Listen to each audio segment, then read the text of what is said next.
హల్లెలూయా, దేవునికి స్తోత్రం. నీ కంఠధ్వని పరలోకంలో వినబడాలంటే నీ హృదయంలో పాపమును లక్ష్యము చేయక, అవిశ్వాసానికి చోటు ఇయ్యక, విశ్వాసంతో దేవునికి మొరపెట్టు, అద్భుతమైన జవాబులను పొందుకుంటాం.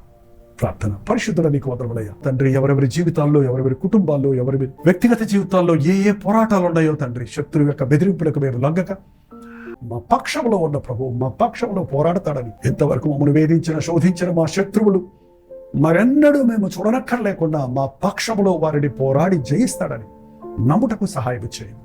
అవి రోగములైనా, అవి అప్పులైనా, అవి ఆర్థిక ఇబ్బందులైనా, అది కుటుంబ సమస్యలైనా, అది మానసిక ఆందోళనైనా, అది కరువైన, కాటకమైన, కష్టమైన ఈ నూతన సంవత్సరంలో వాటిని మేము మోసుకొని పోక, మాకు అపకారం చేసే ప్రతి శత్రువును నీకు అప్పగించి నీవు వాటిని జయించటం, నీవు వాటిని నుంచి మమ్మల్ని విడిపించడం, మేము ఊరక నిలబడి నీ సగదులో మోకాళ్ళ మీద చూచటకు సహాయం చేయమని క్రీస్తు నామములో అడుగుతున్నాను తండ్రి.